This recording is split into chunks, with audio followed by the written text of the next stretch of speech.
Boa tarde, doutora, tudo bem? Boa tarde, Fabiana, tudo bem? Obrigada por ter vindo. Deixa eu começar aproveitando a história da família ali, né? O tio acabou descobrindo, feito o diagnóstico por conta do sobrinho.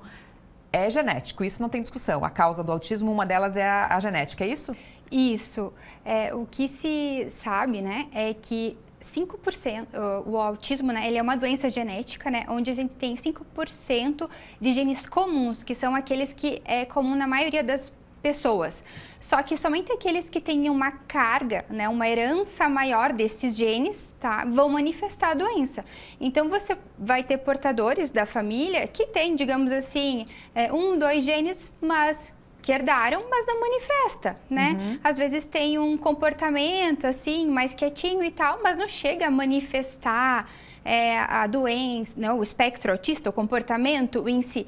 Já aqueles que herdam, digamos, 20 genes, expressam, então, o transtorno do espectro autista, né? É por isso que quando você tem uma criança, aí você começa a olhar os pais, às vezes você observa, o pai ou a mãe tem uma característica tal, aí você busca os tios, ou os primos, ou os avós, e começa a fazer mais diagnósticos que passaram despercebidos.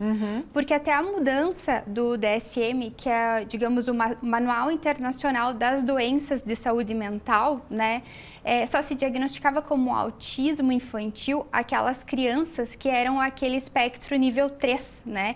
Então, muito sintomáticas, com uma deficiência intelectual associada, né?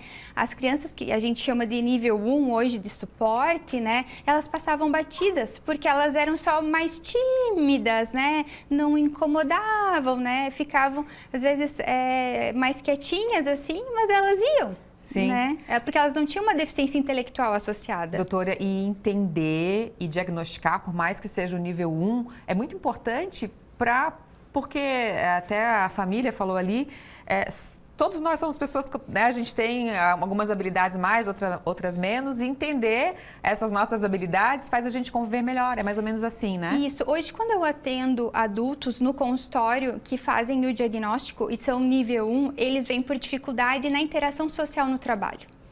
Porque eles têm essa dificuldade de lidar com os colegas, de se expressar, né, ou de dividir o espaço, aceitar as mudanças de rotina ou as mudanças que são necessárias, porque a inflexibilidade mental é uma característica do autismo, né?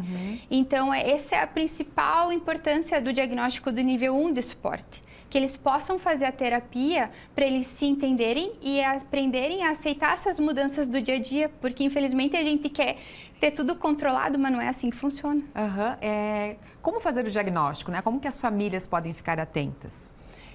Então, são crianças que até os 3 anos, né, elas têm que manifestar um padrão de comportamento, né, então, de dificuldade de interação social. Então, uma criança que não mantém contato visual, quando ela vai para a escola, ela prefere brincar sozinha, né, ou ela tem um comportamento inadequado. Por exemplo, ela vai brincar com os coleguinhas, mas esbarra no coleguinha, sabe? Não tem aquele limite do espaço físico, assim, sabe?